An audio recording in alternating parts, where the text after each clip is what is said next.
Welcome to our channel electrical Guru Tamil. நம்ம இந்த வீடியோவில் எதை பற்றி பார்க்க போகிறோம் அப்படின்னோம்னா, power system operation control third year 6th semester அந்த செமஸ்டரில் படிக்கக்கூடிய பவர் சிஸ்டம் ஆப்ரேஷன் கண்ட்ரோல் அந்த சப்ஜெக்டோட இம்பார்ட்டன்ட் கொஸ்டின் தான் நம்ம பார்க்க போகிறோம். சரிங்களா? ஸோ அதுக்கு முன்னாடி இந்த வீடியோக்குள்ளே போகிறதுக்கு முன்னாடி உங்களுக்கு தெரியப்படுத்திக்கிற விஷயம் என்னன்னு பார்த்தீங்க அப்படின்னோம்னா, நம்ம போடுற இம்பார்ட்டன்ட் கொஸ்டின் ஃபுல்லாமே ஒரு பிளேலிஸ்ட்டாக நான் வந்து என்ன பண்ணியிருக்கேன் அப்படின்னா கிரியேட் பண்ணியிருக்கேன். ஜஸ்ட் நீங்கள் அந்த பிளேலிஸ்ட்டை போய் பாருங்கள். அந்த பிளேலிஸ்ட்டில் பார்த்தீங்க அப்படின்னோம்னா நம்ம இது வரைக்கும் என்னென்ன சப்ஜெக்டாக இம்பார்ட்டன்ட் கொஸ்டின் போட்டோமோ எல்லாமே லிஸ்ட் அவுட் பண்ணியிருக்கோம். ஓகேங்களா? ஸோ அதை பார்த்துட்டு உங்களுக்கு வேறு எதுவும் நீங்கள் கொஸ்டின் தேவைப்படுது அப்படின்னோம்னா கமெண்ட் செக்ஷனில் சொல்லுங்கள். ஓகேங்களா? ஸோ நம்ம ஃபஸ்ட்டு யூனிட் 1 பார்க்கலாம். ஸோ யூனிட் 1 பார்த்தீங்க அப்படின்னோம்னா first important question, need for voltage and frequency regulation in power system. ஓகேங்களா? இந்த ப்ராக்கெட்டுக்குள்ள 1, 2ன்னு கொடுத்துருக்கலாம். என்ன பார்த்தீங்கன்னா, இந்த உங்களோட ஸ்டடி மெட்டீரியலில் இந்த கொஸ்டின் வந்து எந்த பேஜில் இருக்குன்றதை நான் மென்ஷன் பண்ணியிருக்கேன். ஸ்டடி மெட்டீரியல் பார்த்தீங்க அப்படின்னா உங்களுக்கு டிஸ்கிரிப்ஷனில் லிங்க் கொடுத்துருக்கேன். அதை வச்சு என்ன பண்ணிக்கோங்க அப்படின்னோம்னா டவுன்லோட் பண்ணிக்கோங்க. நெக்ஸ்ட் கொஸ்டின் பார்த்தீங்க அப்படின்னோம்னா, real power versus frequency and reactive power versus voltage control loops. ஓகேங்களா? பேஜ் நம்பர் 3 to 4ல் இருக்கு. நெக்ஸ்ட் பார்த்தீங்க அப்படின்னோம்னா லோட் ஃபோர்காஸ்டிங். இல்லை, லோட் ஃபோர்காஸ்டிங் என்ன, ரொம்ப ரொம்ப இம்பார்ட்டன்ட் கொஸ்டின். பேஜ் நம்பர் 5ல் இருக்கு. நெக்ஸ்ட் பார்த்தீங்க அப்படின்னோம்னா load curve and load duration curve problems. ஓகேங்களா? ஸோ இதில் பார்த்தீங்க அப்படின்னோம்னா என்ன கேட்பாங்கன்னா, லோட் கர்வுக்கும் லோட் டூரேஷன் கர்வுக்கும் என்ன டிஃபரன்ஸ்னு கேட்பாங்க. மற்றபடிக்கு இந்த டெஃபினிஷன் எழுத சொல்லுவாங்க.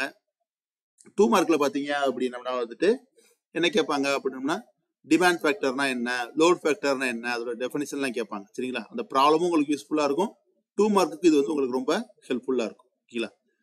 நெக்ஸ்ட் பார்த்தீங்க அப்படின்னோம்னா யூனிட் 2. இந்த யூனிட் 2 பார்த்தீங்கன்னா ரொம்ப ரொம்ப சின்ன யூனிட்டு, ஷார்ப்பாக முடிஞ்சிடும். ஓகேங்களா? இதில் என்னென்ன படிக்கணும்னு பார்த்தீங்கன்னா, modelling of speed governing mechanism. ஓகேங்களா? ரொம்ப ரொம்ப இம்பார்ட்டன்ட் கொஸ்டின். நெக்ஸ்ட் பார்த்தீங்க அப்படின்னோம்னா load frequency control of single area system. ஓகேங்களா?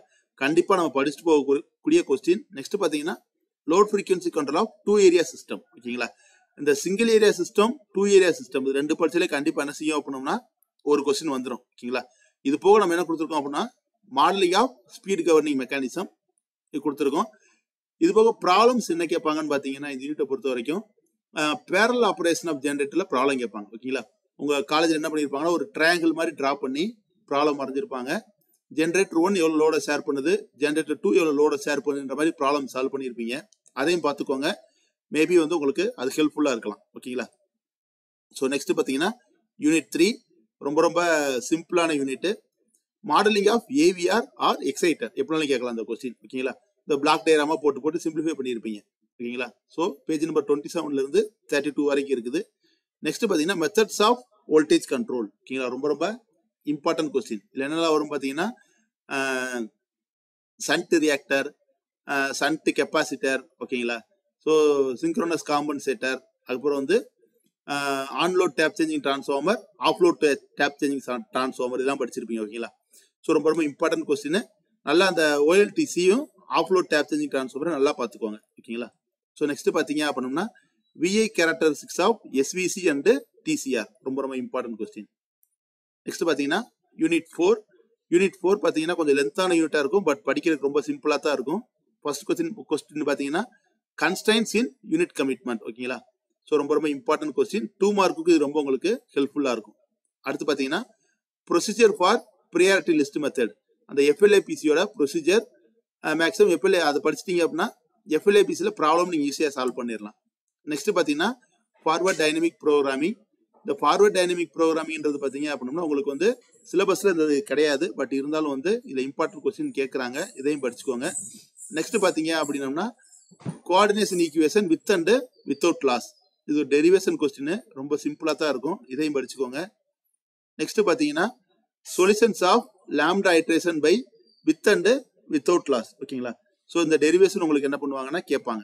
இது போக நீங்கள் என்ன படிச்சுக்கோங்க அப்படின்னம்னா, ஆல்ரெடி சொன்ன மாதிரி ப்ரியாரிட்டி லிஸ்ட் மெத்தடில் இருக்கிற ப்ராப்ளம் படிச்சுக்கோங்க அண்ட் எக்கனாமிக் டிஸ்பேச்சில் இருக்க ப்ராப்ளம் படிச்சுக்கோங்க. இது வந்து உங்களுக்கு வந்து ஆப்ஷனலாக தான் கொடுத்துருக்கேன். சில பேர் என்ன பண்ணிடுவீங்க அப்படின்னம்னா ப்ராப்ளம் எல்லாம் நீட்டாக சால்வ் பண்ணுவீங்க, தியரி படிக்கிற கஷ்டப்படுவீங்க. சில பேருக்கு வந்து தியரி தான் பிடிக்கும். ஓகேங்களா? ஸோ தியரி படிக்க நினைக்கிற ஸ்டூடெண்ட் வந்து இந்த மேலே இருக்கக்கூடிய கொஸ்டின் 5 கொஸ்டினை படிச்சுக்கோங்க, கண்டிப்பாக வந்துடும். So next last unit 5th unit ஓகேங்களா. 5th யூனிட் பார்த்தீங்கன்னா என்னென்ன படிக்கணும்னு பார்த்தீங்கன்னா எனர்ஜி மேனேஜ்மெண்ட் சிஸ்டம் ஓகேங்களா. ஸோ ரொம்ப ரொம்ப இம்பார்ட்டன்ட் கொஸ்டின். இஎம்எஸ் ஸ்கேடா கண்டிப்பாக என்ன பண்ணுவாங்க அப்படின்னம்னா யூனிவர்சிட்டியில் எக்ஸ்பெக்ட் பண்ணக்கூடிய கொஸ்டின் ஸ்கேடா. நெக்ஸ்ட் பார்த்தீங்க அப்படின்னா state transition diagram of various operating state ஓகேங்களா. ஸ்டேட் டிரான்சிஷன் டயக்ராம்னு கேட்பாங்க, அல்லது என்ன கேட்பாங்க அப்படின்னா வேரியஸ் ஆப்ரேட்டிங் ஸ்டேட்னு கேட்பாங்க. இதுவும் பார்த்தீங்கன்னா ரொம்ப ரொம்ப உங்களுக்கு வந்து இம்பார்ட்டன்ட் கொஸ்டின் தான் ஓகேங்களா. இது போக பார்த்தீங்க அப்படின்னா ஸ்டேட் எஸ்டிமேஷன் வேணும்னா படிச்சுட்டு போய்க்கோங்க ஓகேங்களா. ஸோ அவ்வளோதான் ஸ்டூடெண்ட்ஸ், நம்மளுக்கு வந்து பிஎஸ்ஓசியில் எல்லா இம்பார்ட்டன்ட் கொஸ்டினுமே கொடுத்துருக்கோம். டிஸ்கிரிப்ஷனில் உங்களோட ஸ்டடி மெட்டீரியல் கொடுத்துருக்கேன், வேணுங்கிறவங்க டவுன்லோட் பண்ணிக்கோங்க. வேற எதுவும் உங்களுக்கு கொஸ்டின் வந்து வேணும் அப்படின்னம்னா கமெண்ட் செக்ஷனில் சொல்லுங்கள். அடுத்த வீடியோவில் பார்க்கலாம். நன்றி.